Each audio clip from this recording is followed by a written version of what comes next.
आंख और कान खोल लीजिए, आंख और कान खोल दो।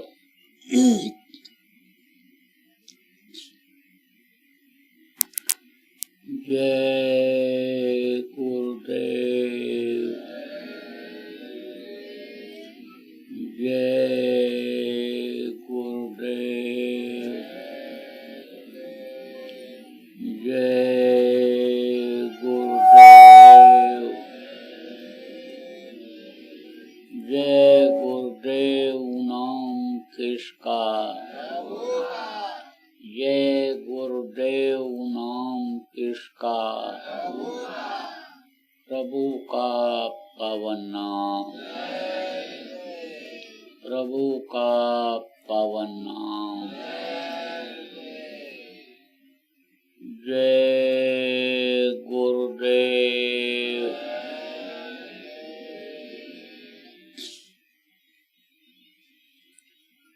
सर्वसमर्थ सर्वत्र स्मरणीय परम पूज्य गुरु जी महाराज, उपस्थित सभी साधक सत्संगी प्रेमी बच्चों एवं बच्चियों, आज 10 जुलाई 2022 सायंकाल के बेला जयपुर में गुरु पूर्णिमा के अवसर पर आयोजित इस कार्यक्रम में अपने लोगों को जो ध्यान भजन करने का अवसर मिला, जीवन का ये बड़ा ही अच्छा समय रहा है।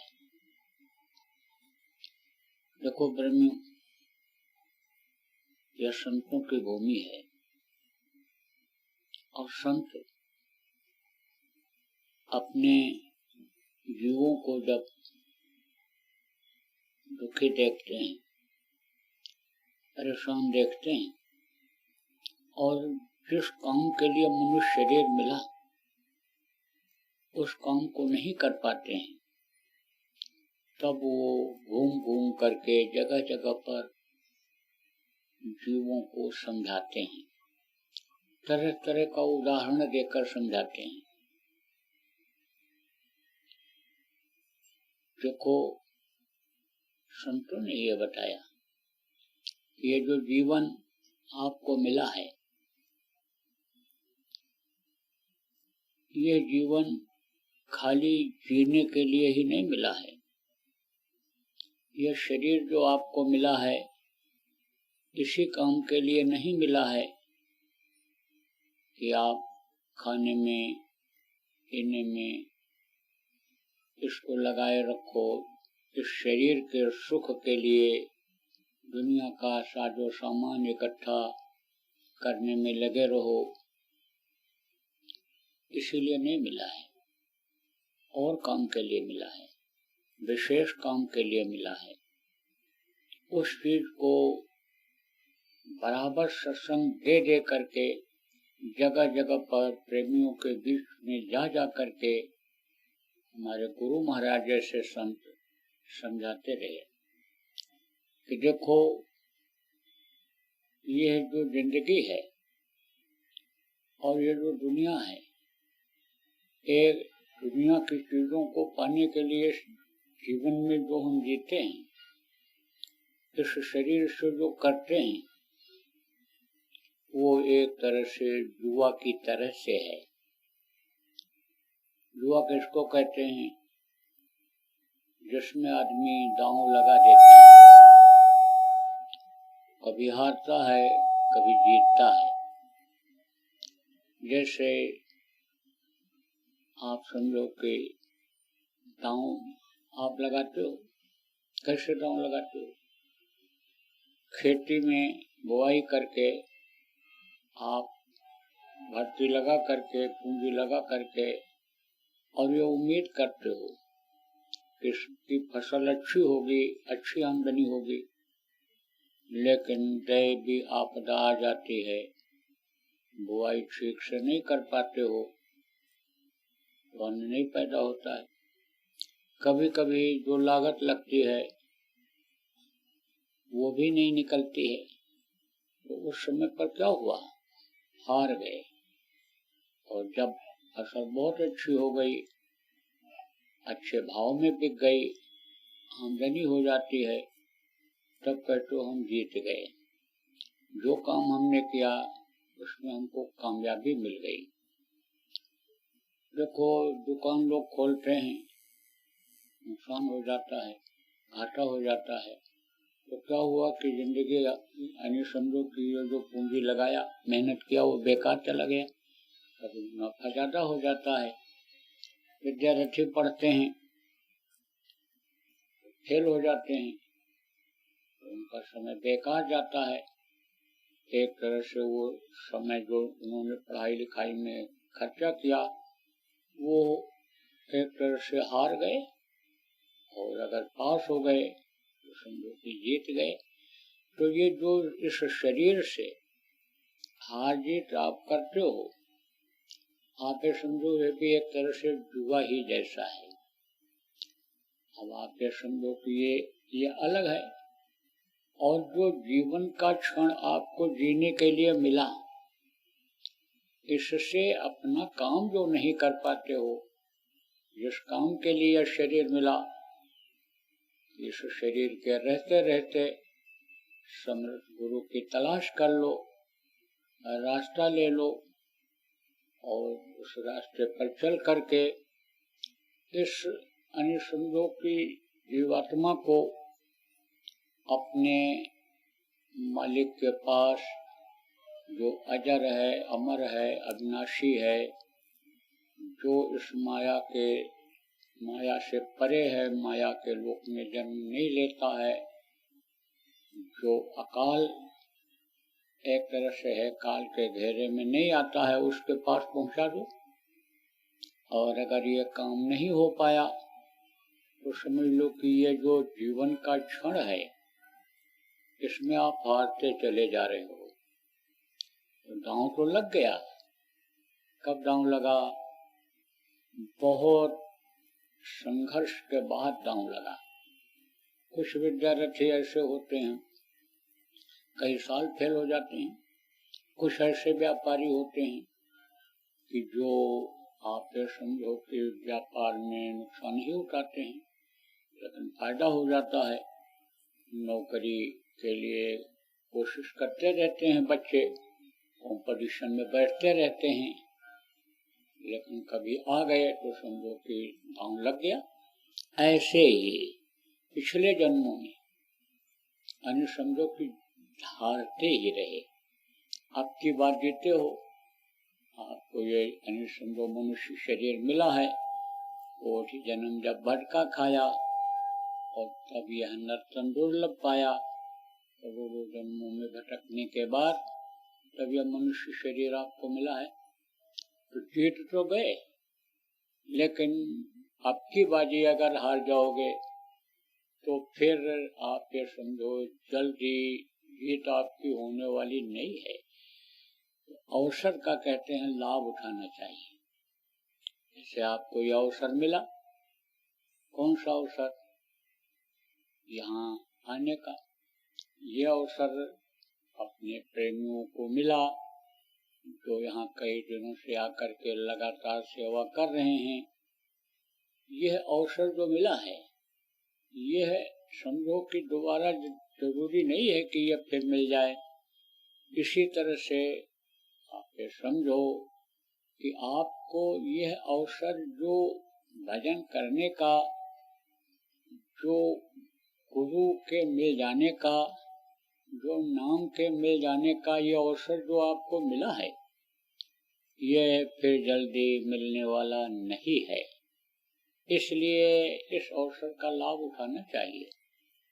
तो आप इसमें अधिकांश लोग ऐसे हो कि जिनके नाम पर यहाँ पर आए हो, गुरु महाराज के नाम पर आए हो, गुरु की पूजा गुरु पूर्णिमा के दिन करने के लिए यहाँ पर आए हो, तो आप समझो कि एक तरह से भाग्यशाली हो। आपको यह अवसर मिला है, गुरु से नामदान लेने का आपको अवसर मिला और भजन करने का अवसर आपको मिला, तो अब ये जरूर है कि गुरु ने जो नाम दिया है, इस नाम की कमाई अगर नहीं करोगे तो चूक जाओगे, समय निकल जाएगा, तो फिर क्या होगा। यह शरीर आपका फिर कोई काम आने वाला नहीं है। निकष गए जब प्राण, सुंदर एक महात्मा हुए तो सुंदर ने लिखा कि सुंदर देह पड़ी रही, निकष गए जब प्राण, सब कोई यूं कहत हैं अब ले जाओ मसान। मुर्दा को कोई घर में रख पाता है, तुरंत कहते हैं ले जाओ इनको शमशान घाट पहुंचाओ, नहीं तो मिट्टी खराब हो जाएगी। फिर सुंदर काया को लोग मिट्टी का करके और शमशान घाट पर ले जा करके जला देते हैं, फिर कोई कुछ कर सकता है।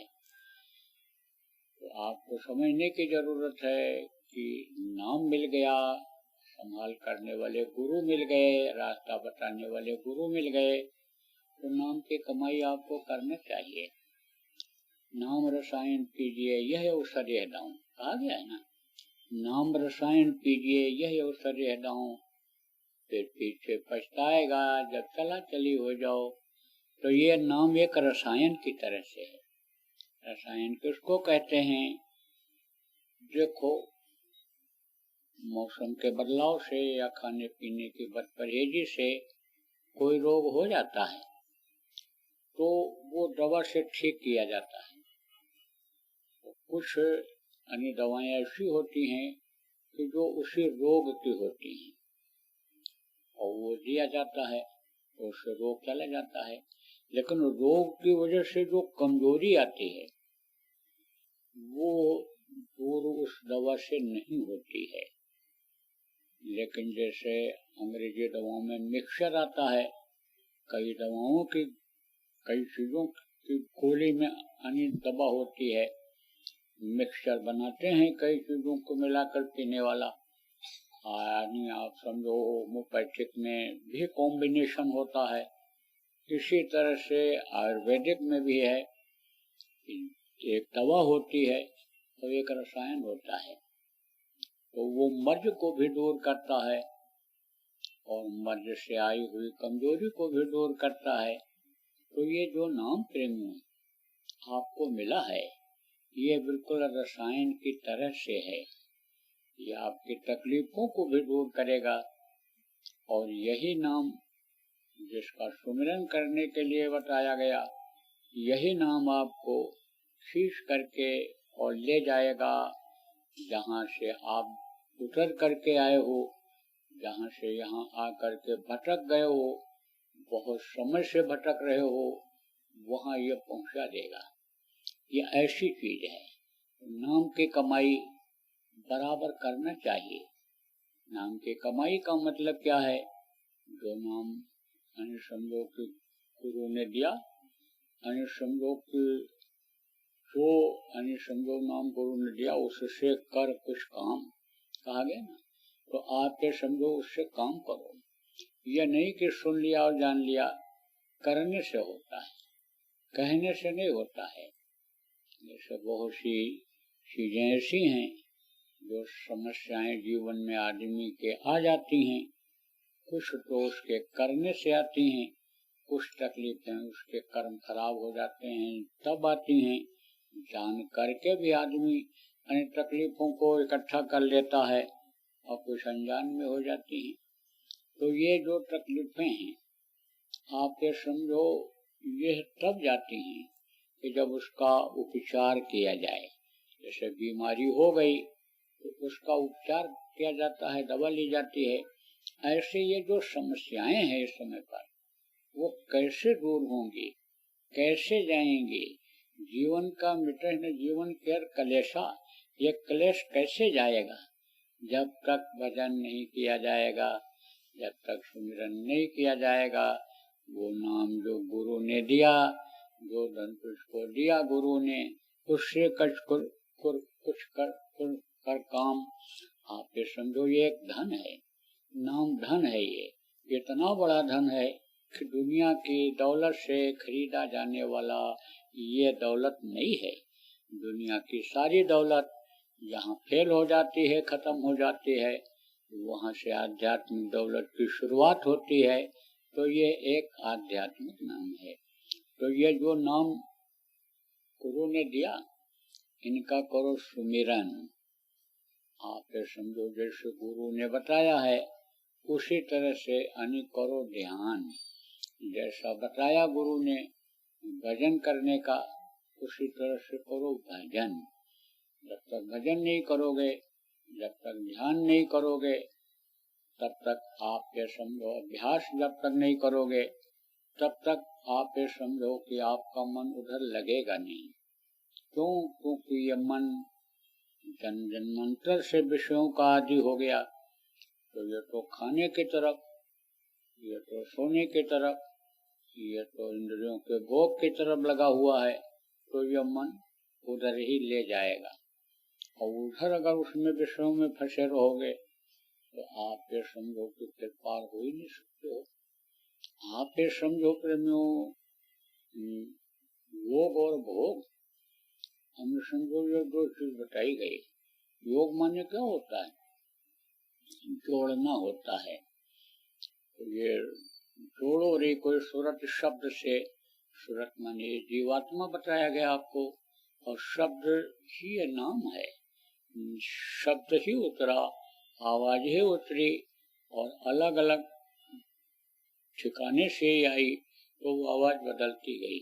जैसे ठिकाना बदल जाता है, आप ये समझो तो कुछ दूर के बाद में बोली आपकी बदल जाती है, यहाँ भी बदल जाती है।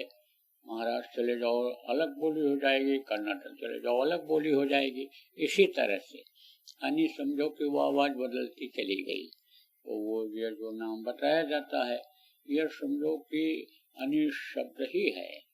तो आपको समझो कि शब्द की कमाई जब तक आप नहीं करोगे, तब तक यह मन ऐसे रुकने वाला नहीं है। और यह समय निकल जाएगा, आधाओं से चूक जाओगे, अवसर से आप चूक जाओगे। इसलिए बराबर समझो कि सुमिरन भजन ध्यान में समय देने की जरूरत है।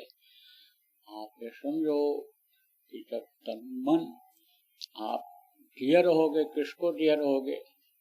अपने बच्चों को, गृहस्थी को, तन और मन को इसमें लगाए रहोगे, तब आप ये समझो कि कैसे समझो कि उस प्रभु की तरफ लगा पाओगे।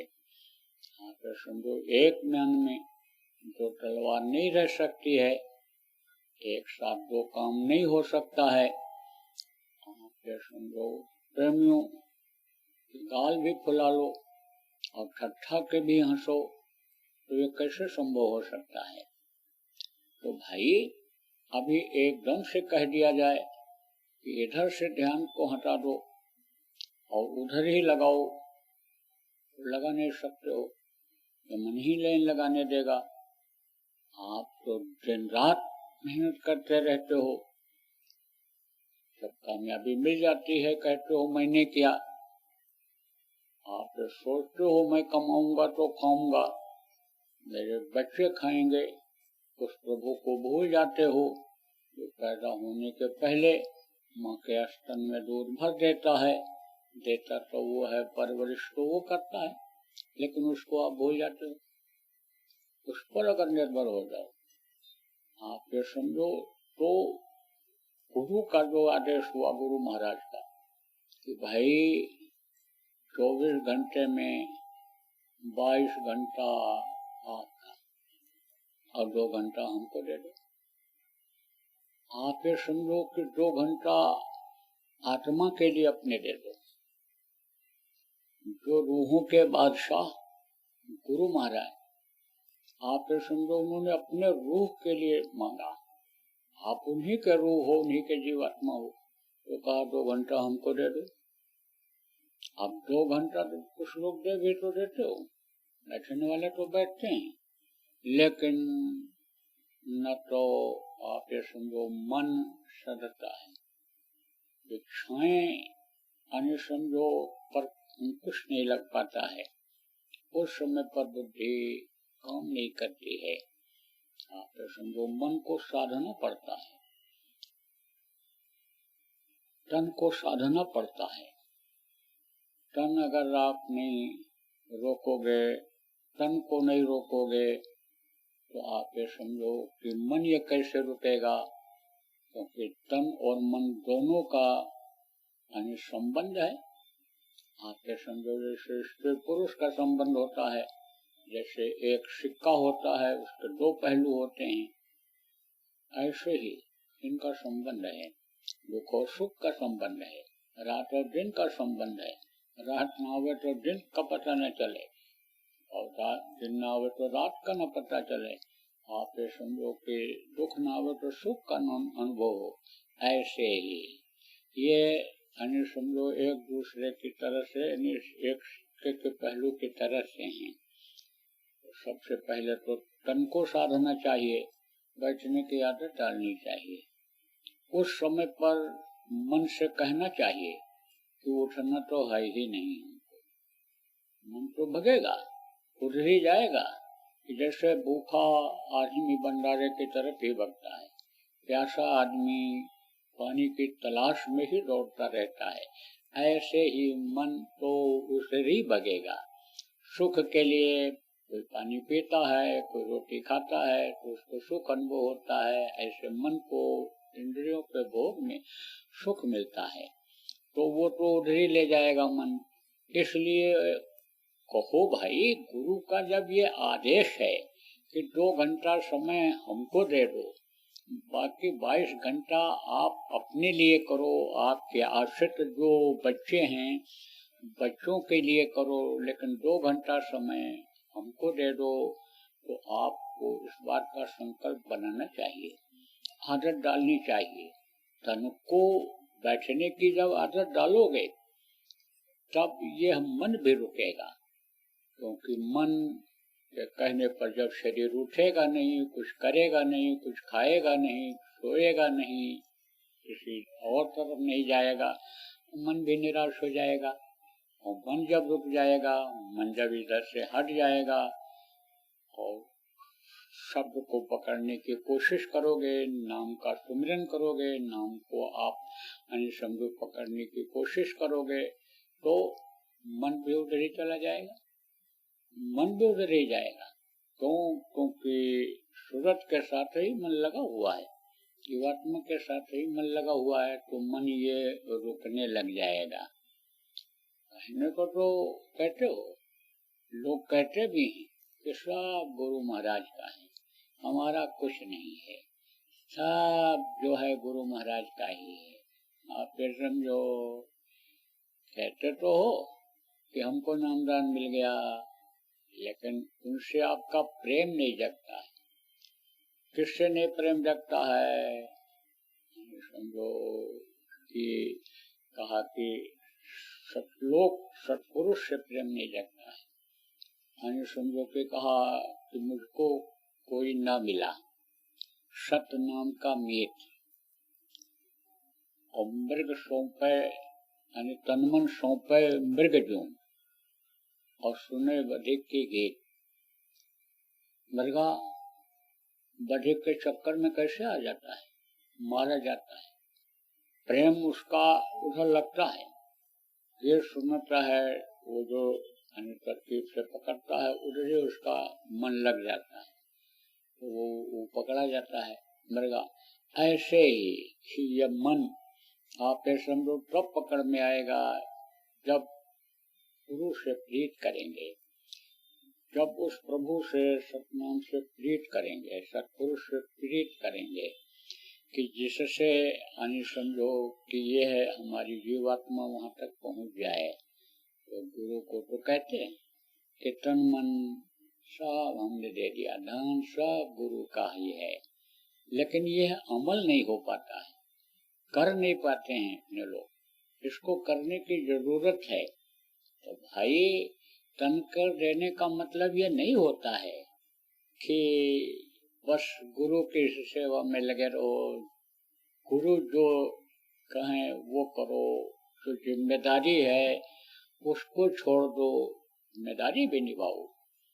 आप ये समझो कौन सी जिम्मेदारी, जब आपने गृहस्थी पाल रखी है तो देख रेख करो, व्यवस्था आपकी बन गई है, व्यवस्था की तो भी संभाल लिया करो, देख लिया कर लो। बहुत से लोग सेवा का ही लक्ष्य बनाए कि नौकरी से रिटायर होने के बाद सेवा ही करेंगे, सेवा करते भी हैं, लेकिन पूछताछ से फोन से कर लिया करते हैं। तो आप ये समझो कि जो जिम्मेदारी बनी है उस जिम्मेदारी को भी निभाओ। लेकिन भजन में समय 2 घंटा निकालो, पूरा समय यानी तन का अपने, मन का अपने, धन का अपने, यानी समझो कि इसी गृहस्थी में मत लगाए रहो। 2 घंटे के लिए मन को समझाओ, आप ये समझो कि तू मन उधर से हट जा, तू इधर आ, जहाँ मैं देख रहा हूँ वहीं पर रह। जिधर का आवाज को मैं पकड़ने की कोशिश कर रहा हूँ, सुनने की कोशिश कर रहा हूँ, इधर ही तू रह। सुमिरन कर रहा हूँ, जिसके नाम को जप रहा हूँ उनके रूप का ही ध्यान तू कर, वहीं पर तू रह। मन को आप मनाओ। देखो प्रेमियों, इतना सीधा समय से अगर आप चूक जाओगे तो फिर यह दांव नहीं लगेगा। आप ये समझो यह अवसर फिर आपको नहीं मिलेगा। ये समझ लो कि यह अवसर, यह दांव, यह अवसर नहीं मिलेगा। यह दांव जो आपका लग गया, मनुष्य शरीर मिल गया, यह फिर जल्दी मिलने वाला नहीं है। इसलिए मन को समझाओ कि भाई ऐसे संत मिल गए हैं कि जिन्होंने केवल 2 घंटा समय मांगा है भजन के लिए, ध्यान के लिए, सुमिरन के लिए, जीवात्मा के कल्याण के लिए, बाकी 22 घंटा छूट दे दिया। पहले के समय में बहुत समय देना पड़ता था इस काम के लिए, और अब केवल 2 ही घंटे में काम हो जाना है। तो 11 घंटा दिन, 11 घंटा रात मान लो होता है, आप ये समझो 12 घंटा दिन, 12 घंटा रात होता है, तो 11 घंटा यानी समझो कि दिन और 11 घंटा रात के मिला करके, तो यानी इसमें हम समय दे ही रहे हैं गृहस्थी में। तो तू मान जा 2 घंटे के लिए अब इधर समय देने दे, तो धीरे धीरे समझाते समझाते ये मन मान जाता है। अक्सर लोग ये कहते हैं भजन में मन नहीं लगता है, भजन में मन नहीं लगता है, तो आखिर कहीं तो लगेगा। अरे उसका काम है लगना, कहाँ लगेगा? कहीं तो लगेगा, कहीं जाता होगा, किसी भी तरफ जाता होगा, तो उधर से मना करके इधर लाना है। आप ये समझो जैसे बच्चे को आपको पढ़ाना होता है, तो बच्चा समझो पढ़ता जब नहीं है तब वो कहाँ जाता है? खेलने जाता है, या मोबाइल देखता है, या आप ये समझो और किसी तरफ लग जाता है। तब उसको समझाते हो, मनाते हो, कहते हो तू पढ़ ले इसको। कुछ बच्चे ऐसे हैं जो दुकानदारों के बच्चे हैं, कहते हैं अब हम दुकानदारी ही करेंगे। कुछ बच्चे पढ़ाई से जब कतराते हैं, कहते हैं हम खेती ही करेंगे, 2 भैंस और पाल लेंगे, 2 गाय और पाल लेंगे, आमदनी हम इस तरह से कर लेंगे। तब समझाना पड़ता है ना कि पढ़ लिख करके जो तू काम करेगा तो उस काम में तुझको कामयाबी मिल जाएगी, क्योंकि तेरी बुद्धि का विकास हो जाएगा। तो बुद्धि उस समय काम करने लगेगी, अनुभव तुझको जीवन का हो जाएगा, कामयाब हो जाएगा। तो पढ़ाते हो ना, ऐसे ही आध्यात्मिक पढ़ाई पढ़ाने के लिए, मन को पढ़ने के लिए मन को प्रेमियों समझाया पड़ता है। बराबर मन को समझाते हो, लेकिन बैठोगे नहीं, आदत नहीं डालोगे तो कैसे समझाने वाला विषय आएगा, नौबत कैसे आएगी, कैसे समय मिलेगा? इसलिए आदत डालो। देखो यहाँ तो आप करते हो, बैठाया सब लोग बैठे, लेकिन घर पर जाने के बाद सबकी गारंटी, ये सब बैठेंगे, इसमें कोई नहीं ले सकता है। कोई वीर उसमें नहीं ले सकता है कि ये जाएंगे तो सब घर पर बैठेंगे ही 2 घंटा।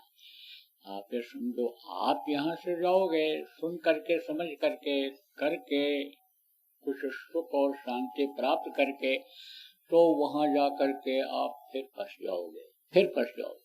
क्यों फंस जाओगे? क्योंकि आपको सत्संग नहीं मिलेगा, आपको समझो कि कोई समझाने बताने वाला नहीं मिलेगा, कराने वाला नहीं मिलेगा, तो आप फिर उसी में फंस जाओगे। लेकिन देखो, काम कोई करता है, फायदा उससे बहुत लोग उठाते हैं। कोई धर्मशाला बनवा देता है, बहुत से लोग रहते हैं। कोई बावली खोदवा देता है, कुआं बनवा देता है, पानी बहुत से लोग पीते हैं। कोई बगीचा लगा देता है, फल बहुत से लोग खाते हैं। ऐसे ही आप समझो कि उन्हीं का उदाहरण आपको लेना चाहिए। कुछ लोगों को, किसको, कि जिनके अंदर बुद्धि है, विवेक है, कुछ कहने का, समझाने का आपको अवसर मिला है, आपका दिल है, दिमाग है, आपको जानकारी जल्दी हो जाती है, आप साधना करते हो, आपको दया मिलती है। ऐसे लोग को जिम्मेदारी ले, इन्हीं में से जो लोग सुन रहे हो उन्हीं में से जिम्मेदारी लो। उसी तरह से जैसे इस कार्यक्रम को सफल बनाने के लिए काफी कुछ लोग जिम्मेदार जो माने जाते हो, आप यहाँ पर आ गए और आप सब पानी, बिजली, पानी, रहने खाने की व्यवस्था में सहयोग कर रहे हो, मदद कर रहे हो। सब लोग नहीं कर सकते, लेकिन आप अपनी अकल से, बुद्धि से, अनुभव से यह सब व्यवस्था आप लोग कर रहे हो, किए हो। इसी तरह से कुछ लोग इस काम के लिए भी निकल आओगे कि भाई हम लोगों को इकट्ठा करके, समझा करके ज्ञान भजन करेंगे और कराएंगे। तो आप ये समझो कि जब कोई आगे बढ़ने वाला मिल जाता है, तब लोग उसके पीछे लग जाते हैं। आगे बढ़ने वालों की जरूरत है। जैसे देखो, गांव का एक भी आदमी सत्संगी तैयार हो जाता है, मन बना लेता है कि हमको कार्यक्रम में चलना है, और पहले से ही अपना टिकट बुक करा लेता है, पहले से ही देखो बस बुक करा लेते हैं, तो चलने वाले बहुत तैयार हो जाते हैं। तो अब उसका फायदा किसको होता है? आने वालों को भी होता है, तैयार करने वालों को भी होता है। आप समझो, ये व्यवस्था बना करके जो लाते हैं सबको फायदा होता है।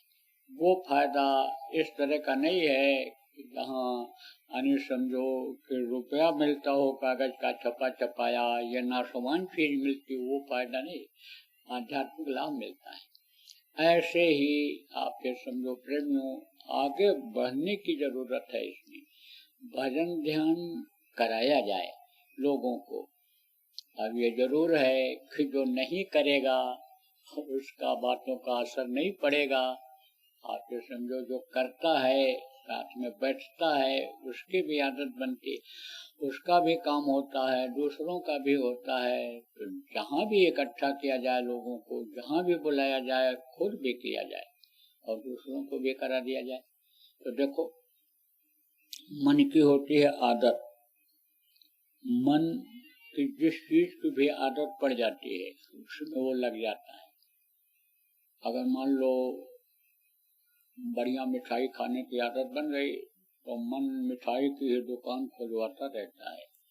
कहीं भी जा रहा हो, ट्रेन में, बस में जा रहा हो, स्टेशन पर आदमी उतरा, ट्रेन रुकी, तो खोजता है मिठाई कहाँ मिल जाएगी, मन उसी में लगा रहता है। आप ये समझो, इसी तरह से मन जब इधर लग जाएगा तब बराबर लगा रहेगा, बराबर लगा रहेगा। कब तक लगेगा? जब तक उसका खान पान, चाल चलन खराब नहीं होगा। इसलिए वैज्ञानिकों को बराबर समझाया जाता है कि भाई खान पान आपके समझो कि करते समय ध्यान देना चाहिए। कैसा अन्न है, कहाँ खा पी रहे हैं, क्या है, उसका असर आता है, तुरंत का तुरंत असर आता है। इसलिए इन चीजों का ध्यान रखना चाहिए। तो जब तक खान पान उसका सही रहेगा, चरित्र सही रहेगा, कर्म नहीं आएंगे, थोड़े बहुत ही आएंगे और सुमिरन भजन से वो साफ होते जाएंगे। इसका जो फल मिलेगा वो जो बुरे कर्म बनेंगे वो ये ज्यादा रहेगा। सुमिरन भजन का फल ज्यादा रहेगा और वो जो पाप हल्का रहेगा, तब तो आप समझो कट जाएगा, तब मन विचलित नहीं होगा। और अगर वो पाप ज्यादा बन गया तब फिर ये मन उधर से हट जाएगा। आप अपने ही जीवन में देखो कि आपके जीवन में उतार और चढ़ाव कितना आता है। कभी देखो मन कहता है कि सत्संग सुने, सत्संग में चलें, ज्ञान भजन करें, साप्ताहिक सत्संग में चलें, प्रचार प्रसार में चलें, और कभी नहीं कहता। लगातार आप ये समझो कि कोई प्रचार में ही लगा हुआ है, लेकिन मन इधर उधर कहा, कुछ खा पी लिया तो फाट से मन तर्क वितर्क करने लगता है, कुतर्क करने लगता है और सेवा से हटा दिया करता है। आप ये समझो ऐसे ही जब तक सही रहता है, आप ये समझो आचरण सही रहता है, खान पान सही रहता है, ध्यान देता है आदमी, खाने पीने वाली चीजों पर ध्यान देता है, कैसा है, खाना चाहिए नहीं खाना चाहिए, इस्तेमाल ये चीज करनी चाहिए नहीं करनी चाहिए। देखो इस शरीर को जितना ही सुख पहुंचाते हैं, ये सुख का जब आदी हो जाता है तब ये सुख ही पहुंचता है। अब वो सुख कहीं भी मिल गया तो आदमी ये नहीं सोचता है कि ये अपना एक रोटी कम खा करके यह धन इकट्ठा करके और ये हमको सुख पहुंचाया है, ये आदमी नहीं सोच पाता है। तो अब आप वो समझो कि जो वो त्याग किया, जो उसने मेहनत का इसमें लगाया, आप ये समझो कि इस से उसका असर आएगा कि नहीं आएगा, किस तरह का लाया। कोई बहुत से लोगों के अंदर धार्मिक भावना ऐसी रहती है कि आप ये समझो कि लोग कुछ न कुछ कर देते हैं। अब वो जब करते हैं वो चीज आदमी ध्यान नहीं देता है कैसा है क्या है, तो उसका असर आ जाता है। और असर जब आ जाता है तो यह मन इधर उधर जाने लगता है, भागने लगता है, परमार्थ से हटने लगता है, सेवा से हटने लगता है, भजन से हटने लगता है, सत्संग से हटने लगता है। तो आपको इस बात का ध्यान रखना चाहिए। आप ये समझो कि शरीर के सुख के लिए जब ये मन कहे, जैसे कोई चीज मीठी चीज है, बढ़िया चीज है, मिल गई खाने को, तो किसको सुख होता है, किसको मालूम पड़ता है। मीठा खाते हो तो शरीर में जो समझो जीव है, जीव को मिठास महसूस होती है, मन खुश होता है इससे। तो उस चीज को मन जब कहे या मिले तो सोचना चाहिए कि है इसके लायक कि नहीं है, क्योंकि उसी का जो भी उपयोग उपभोग आप करते हो, जिन चीजों का जिसके बगैर भी आपका चल सकता है, जिस खाने के बगैर आपका चल सकता है, जिस वस्त्र के बगैर आपका चल सकता है, आप नंगे नहीं होगे। आप ये समझो गर्मी ठंडी में नहीं ठिठुरोगे, गर्मी का असर नहीं होगा आपके शरीर के ऊपर। उस वस्त्र से जिससे काम हो सकता है उसको इकट्ठा करने में लगोगे तो कोई न कोई तो देगा ही। तरह तरह की देखो परमार्थियों को तो तरह तरह की इच्छा लेकर के लोग देते हैं, आश्रमों पर तो तरह तरह की इच्छा लेकर लोग देते हैं, कार्यक्रमों में तरह तरह की इच्छा लेकर लोग देते हैं, तो उसका तो असर आना ही आना है। गुरु महाराज जिनके आप समझो कि भंडारे जिनके यानी समझो इस कार्यक्रम में आप आए हो, जिनके नाम से आए हो, जिनकी दया दुआ लेने के लिए आए हो कि गुरु पूर्णिमा में गुरु की दया बरसती है तो चल करके गुरु की दया ले लें। जहाँ इतने साधक, जहाँ इतने प्रेमी इकट्ठा हो करके दया मांगे, वहाँ दया बरसेगी नहीं, क्या होगा।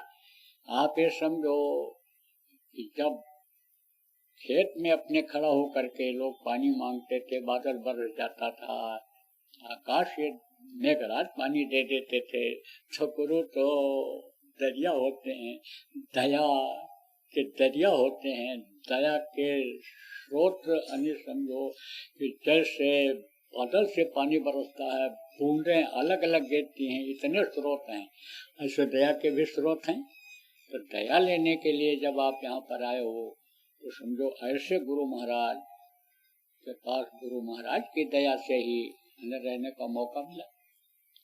जीवन में बहुत कुछ देखा, काफी समय तक 400 वर्ष तक गुरु महाराज ने दया के स्रोत पर हमको बैठाया, गुरु महाराज के सानिध्य में रहा। तो क्या हुआ कि एक आदमी को हो गई खुजली, बहुत दवा कराया, तो जो ये कोई चीज खाने पीने से ये चर्म रोग हो जाता है, खून गंदा हो जाता है, आप ये समझो, या कहीं कोई असर हो गया, सूट का असर हो जाता है, तो उसकी वजह से भी हो जाता है, तो दवा से ठीक होता है। लेकिन अगर कर्मों के अनुसार आप ये समझो पूरे कर्म बन गए, उसकी वजह से ये सजा के रूप में मिला। एक तो सजा ऐसी मिलती है कि हल्की फुल्की मिलती है, अब जिसको आदमी भोग लेता है, और एक सजा बहुत बड़ी मिलती है जिसमें आदमी तड़पता रहता है, देखो मरते वक्त भी तड़पता रहता है, ये सजा ही तो मिलती है। तो आप ये समझो कि सजा मिल जाती है, तो वो से जाती है, वो तो सेवा से भजन से ही जाती है, उससे ही करती है। तो एक आदमी को हो गई थी खुजली, आप ये समझो किसको, सत्संगी को। तो जैसे लोग मंदिरों में जाते हैं, जगह जगह जाते हैं, किसी ने कह दिया इन देवता में शक्ति है, इनके पास आप जाओ, इनको फूल पत्ती चढ़ा दो, इनके सामने हवन कर दो, वे खुश हो जाएंगे, तो तुम्हारी ये तकलीफ दूर हो जाएगी, इच्छा पूरी हो जाएगी। ऐसे ही यानी समझो उस आदमी ने जो गुरु को ठीक से नहीं समझ पाया था, गुरु के वचनों को यानी समझो याद नहीं रखा था, उसने यह संकल्प बनाया कि हमारी खुजली ठीक हो जाए तो हम 1 टीन घी गुरु महाराज को देंगे खाने के लिए। खुजली गुरु महाराज के दया से ठीक हो गई। गुरु महाराज दवा बताते थे और असाध्य रोग भी उससे चला जाता था। एक बार की बात है, बहुत पहले, ये सन 74 की बात है, गुरु महाराज जो आश्रम इस समय पर है वहीं पर थे, वहां पर कुछ नहीं था, वहां पर एक कोठरी थी, उसी में गुरु महाराज रहते थे। रात को भी कभी रुक जाते थे, कभी आप समझो कि दिन में ही रहते थे। तो वहां पर समझो मेथी पड़ा हुआ था, मेथी का दाना। तो एक आदमी आया, तो कहा कि सीने में बहुत दर्द होता है गुरुजी। तो बोले कि अच्छा, तो ये लो, उठा करके दे दिया, मेरे सामने की बात है, उठा करके दे दिया और कहा ले जाओ, इसको तेल में पका लेना, और जब मेथी काली हो जाए तो उसमें थोड़ी सी हींग डाल देना, और फिर आरती में जलाने वाला कपूर डाल के और मालिश करना, पूरे बदन में करना मालिश, और सीने में करना। तो कहा समझे? हाँ समझे, चला गया। फिर दूसरा एक आदमी आया, तो कहा कि पेट में दर्द होता है, पेट में दर्द होता है, पेट का दर्द ठीक नहीं होता है, दवा भी कराया महाराज जी। अच्छा, तो वह मेथी उठा करके दे दिया और कहा जा ले जाओ इसको, और इसमें करीब 1.5 तोला रात को सोते समय जब कोई काम न हो तो मुंह में डाल करके और 1 गिलास गुनगुना दूध पी करके फिर सो जाना। खटाई और मिर्ची का परहेज कर देना। तो हम तो उस समय एक तरह से नए जैसे ही थे, पुराने लोग वहां पर थे, 5-6 लोग थे उस समय, ज्यादा लोग नहीं थे। तो एक आदमी ने पुराने आदमी से ही सवाल किया, कहा गुरु महाराज सबको मेथी ही दे देते हैं, क्या ये अमृत है?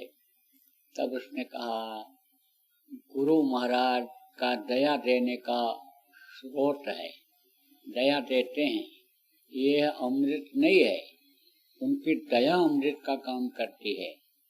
ऐसे ही गुरु महाराज के पास आए लोग, मैंने खुद देखा, अनुभव किया, बताया बाद में लोगों ने कि गुरु महाराज के पास लोग आए, बोले बहुत दवा कराया, नहीं ठीक हुआ।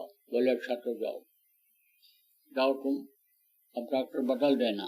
अब डॉक्टर बदल दिए और वो वही दवा जो उस मरीज की थी, एक डॉक्टर दे रहा था, वही दूसरा भी दिया।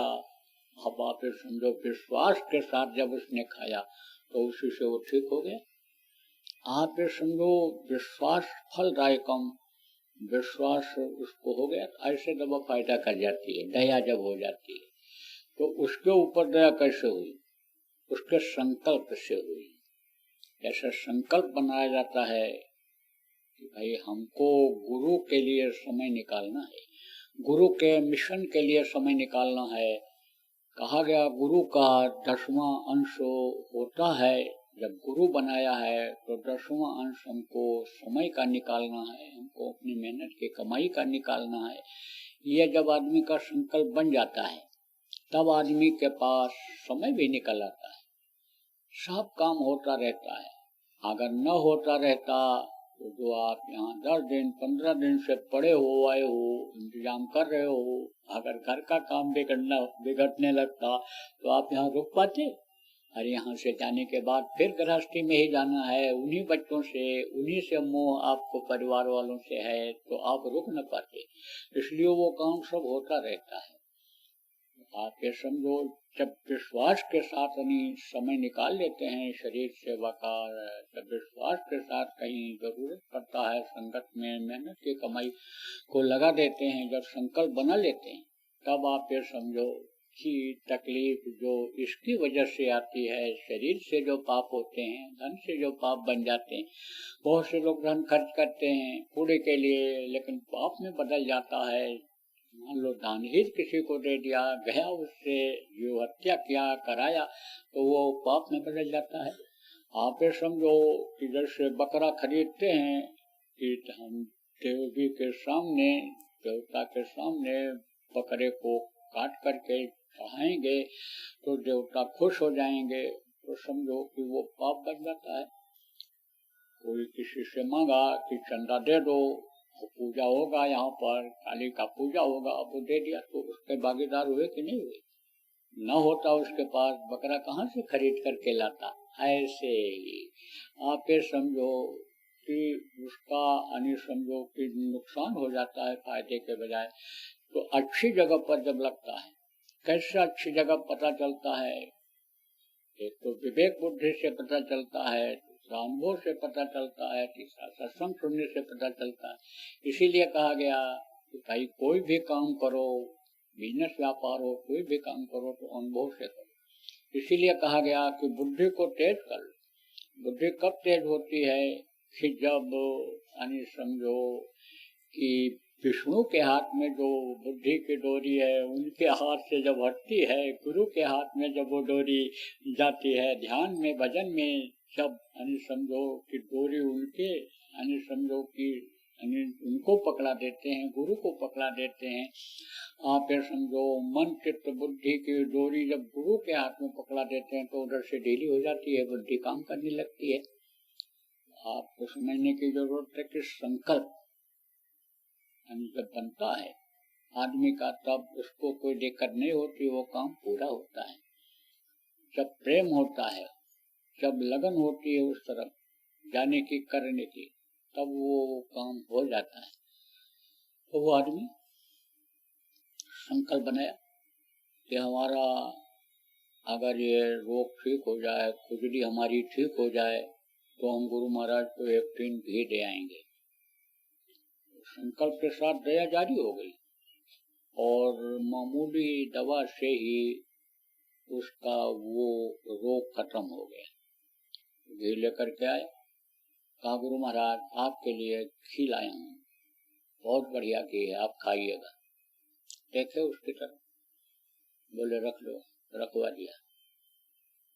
अब गुरु महाराज दौरे में चले गए और घी बहुत दिनों से रखा हुआ था, बहुत दिनों से।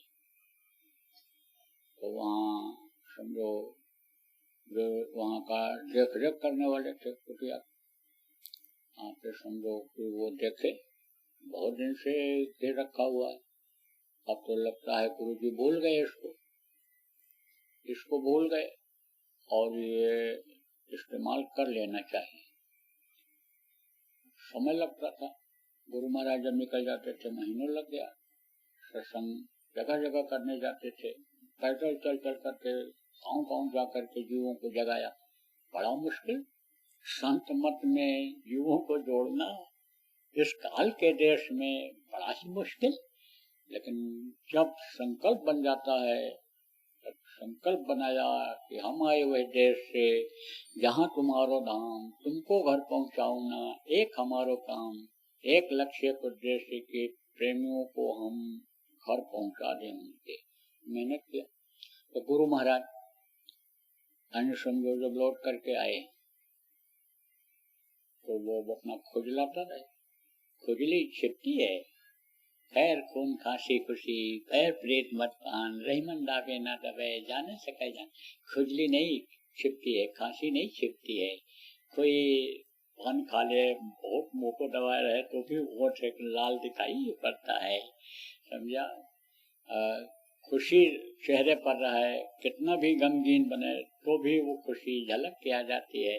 ऐसे ही समझो खैर खून खांसी खुशी, बैर प्रेत मत पान, रहीमन दावे ना दबे, जाने ऐसे ही समझो आप प्रेम में तो खुजली छिपती नहीं है। लोग परेशान, तो वहाँ जो एक दो लोग और रहते थे, गुरु महाराज से कहे, गुरु महाराज बहुत दवा इसने किया, जड़ी बूटी पिया, लगाया, नीम की छाल, नीम की पत्ती इतना फायदा करती है कि समझो कि यह चर्म रोग को ठीक करती है, क्योंकि खून में जब विकार आ जाता है तो चर्म रोग आदि जैसे हो जाते हैं, तो ये शुद्ध करता है। सर्वबाधन हरे निब्यार शास्त्र में लिखा हुआ। तो उसने बताया, कहा कि यह सब पिया इसने, यानी पत्ती भी खाया और उसकी छाल भी छील के पिया, और जिसने जो बताया लगाया बदन में, खाया भी, लेकिन दवा वहाँ पे समझो काम नहीं कर रही है।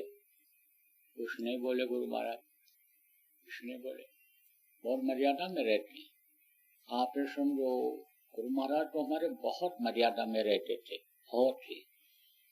तो आप ये समझो प्रेमियों पूरे संत थे, मर्यादा में तो रहते ही रहना ही था उनको, नहीं तो संतों के समझो कि उस पर प्रश्न चिन्ह लग जाता। तो गुरु महाराज से फिर कहा 2-4 दिन जब बीता, तब बोले कि बच्चा कर्मों का फल तो भोगना ही पड़ता है, कर्मों का फल भोगना पड़ता है। कर्म प्रधान विश्व रच राखा, जो जस कीन सो तस फल चाखा, वो तो भोगना ही पड़ता है। फिर लोग नहीं समझ पाए, 2-4 दिन बीता तो फिर कहा बहुत खुजली होती है इसकी, तो सोता नहीं था, कपड़ा उतार के फेंक देता है। तो कहते तो करो और घी खाए, और घी खाए, खा लेगी 1-2-3 और घी खा ले। तो आप लोगों को समझ नहीं आया। जब समझ में नहीं आया तो उसमें कुछ समझदार लोग भी थे, बुद्धिमान लोग भी थे। तो महात्माओं के पास तो हर तरह के लोग आते हैं, हर बात को सुनते हैं और अमल करते हैं, वो समझने की कोशिश करते हैं। तो वो बोले, अरे भाई ये तो वो दे गया था जिसको बहुत खुजली थी, बता रहा था कि यानी खुजली हमारी ठीक हो जाए तो हम आपसे समझो कि घी देंगे, और वो घी लाया दिया था, ये तो उसका टीम था। तो तू खा गया क्या? तब कहा अब माफ करा दो, अब हम नहीं खाएंगे। तो ये उदाहरण इसलिए दिया, आपको इसलिए बताया कि थोड़ा सा कंट्रोल करो खाने पर, यानी सुख सुविधा जो चाहते हो उस पर थोड़ा सा कंट्रोल करो, अगर आपको परमार्थ की कमाई करनी है। क्योंकि आप समझो परमार्थ की कमाई करने के लिए प्रेमियों ने क्या मांगा, कहा साईं अपने भगत को रूखी रोटी दे, चुपड़ी मांगत मैं डरूं, रूखी छीन न ले। समझो कहा कि रूखी रोटी दो जिससे शरीर चलता रहे। रूखी रोटी गुरु महाराज ने कहा 6 महीने अगर कोई खा ले तो रोग ये सब जुदा हो जाएगा, रोग रह ही नहीं जाएगा। ये तो चिकनाहट होती है, तकलीफ तब आती है, हो ही जाता है। मौसम समझो के अनुसार या परिस्थिति के अनुसार ये सब तकलीफें आ जाती हैं। लेकिन अगर आ जाए तो उसी समय सोचना चाहिए कि क्यों हुआ ये, क्यों ये ठंडी लगी, क्यों ये गर्मी हुई, क्यों इस चीज को खाने से समझो कि नुकसान हुआ, क्यों ऐसा सुख भोगने से। जैसे मान लो गर्मी में रहने की आदत है, अब आप समझो कूलर मिल गया, बढ़िया चला लिया, अब वो कूलर की लगी ठंडी हवा तो जुकाम तो होने होना है। एक उदाहरण दे रहा हूँ आपको। तो इन सब चीजों पर जब ध्यान रखोगे तब आप ये समझो कि शरीर से स्वस्थ रह पाओगे। शरीर को स्वस्थ रखना जरूरी है। शरीर अगर स्वस्थ नहीं रहा, रोगी हो गया तो कोई काम नहीं कर सकते हो, न दुनिया का कर सकते हो, न दीन का कर सकते हो। तो आप ये समझो तो शरीर को भी स्वस्थ रखो, खाने में कोताही न करो, आप समझो रहने में कोताही न करो, आप समझो लेकिन आदत तो डालो कि जैसे खाने के बाद पता नहीं चलता क्या खाए थे, सोने के बाद पता नहीं चलता कहाँ सोए हैं, ऐसे ही समझो कि रहो उसी में। अभी कह दिया जाए रूखी रोटी खाओ तो दिन में जो 4 बार चटपट खाते हैं, जो बढ़िया चाट की दुकान पर ही पहुंच जाते हैं, होटल में ही खाते हैं, उनका होटल में न खाएं तो पेट नहीं भरेगा, तो वो लोग तो कहेंगे बाबा बड़ी शक्ति करते हैं, कौन जाए बाबा के पास, उन्हीं बाबा के पास जाओ तो कोई रोक न लगावे, मांस भी खाते रहो, मछली भी खाते रहो, दारू भी पीते रहो, और बस खाली कान फुकवा लो, बस खाली नाम जो बता रहे हैं उसी नाम को आप याद कर लो, तो आप ये समझो संत मत से तो बहुत दूर हो जाएंगे लोग, बहुत दूर हो जाएंगे। इसलिए छूट दी जाती है। लेकिन ये समझो कि इसके बगैर हमारा नहीं चले, ये है नहीं होना चाहिए। हर परिस्थिति में आदमी को अपने को ढाल लेना चाहिए। जैसे आप देखो आपका रहन सहन कुछ लोगों का जो भी सुन रहे हो, यहाँ पर आए हो अच्छा है, लेकिन अब यहाँ देखो बैठे हो, जमीन में बैठे हो, आकर देखो आप कुछ लोग भीगे भी हो गए। जब अभी बरसात हुई कुछ समय पहले, आप समझो जो भी रोटी मिल जाएगी, सूखी मिल जाएगी, उसी में आपको संतुष्टि हो जाएगी। उस चीज को भूलोगे, जमीन पर सो जाओगे, लेकिन वो याद आता रहेगा वो पिलो पर सोते थे, वो गद्दे पर सोते थे। तब आप ये समझो कि तब समझो मन भजन में ध्यान में कैसे लगेगा। इसलिए कहते हैं परिस्थिति में अपने को आदमी को ढाल लेना चाहिए।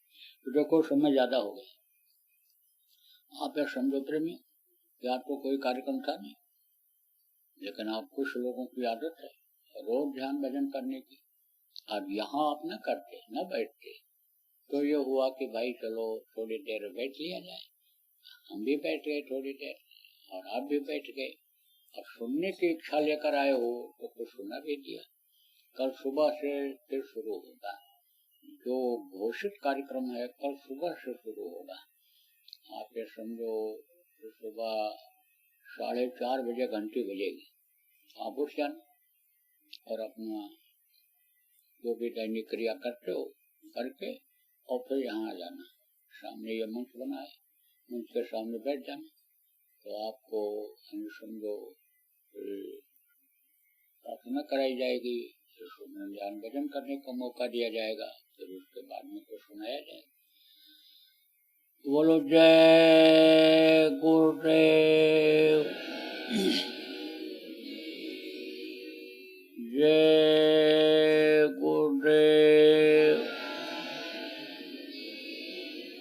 देखो जो काम अधूरा रह गया है, क्योंकि अभी भारी संख्या में लोग आ रहे हैं, तो जो जिसके लायक काम है उसको पूरा कर लो, क्योंकि रात भर चलेंगे लोग, कल दिन भर आएंगे, कल रात भर चलेंगे, परसों भी आएंगे, क्योंकि आपका पूजन का कार्यक्रम तो 13 तारीख को है, तो अभी भारी संख्या में लोग आ रहे हैं।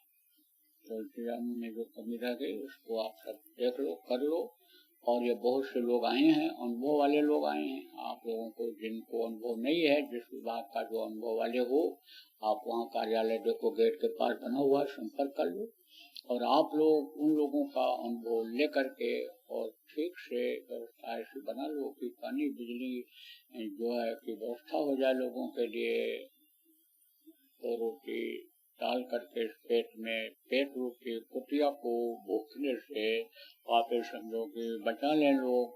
कहने का मतलब यह है कि भूखे न रहें, भूखे भजन न हुए भुआला। भूखे में कुछ नहीं, सत्संग में भी मन नहीं लगता है, ध्यान भजन में भी, तो भूखे न रह जाए। पानी पेशाब की व्यवस्था से बना लो आप लोग, एक दूसरे से पूछ के समझ के, और जिनको अनुभव है आप खुद संपर्क कर लो। आप देर से आए हो, लेकिन आपके सेवा का उपयोग, आपकी बुद्धि का अनुभव का उपयोग हो जाए, सेवा में वो लग जाए आपका दिल, दिमाग, बुद्धि और शरीर। तो बोलो जय गुरुदेव, जय गुरुदेव, जय गुरुदेव, जय गुरुदेव, जय गुरुदेव, जय गुरुदेव, जय जय गुरुदेव।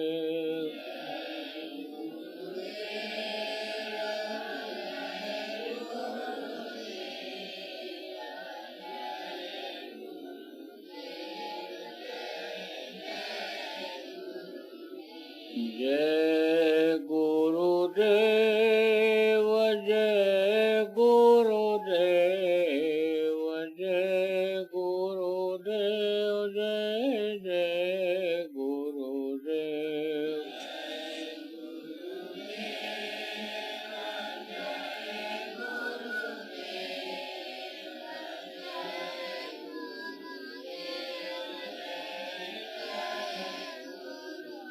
जय गुरुदेव, जय गुरुदेव, जय गुरुदेव, जय जय गुरुदेव।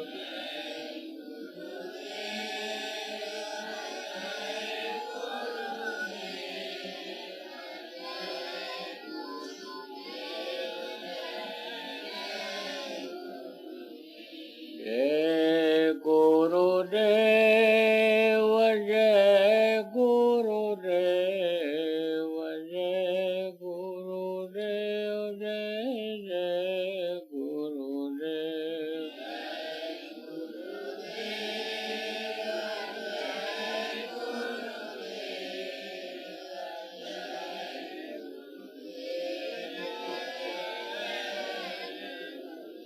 जय गुरुदेव, जय गुरुदेव, जय गुरुदेव, जय जय गुरुदेव।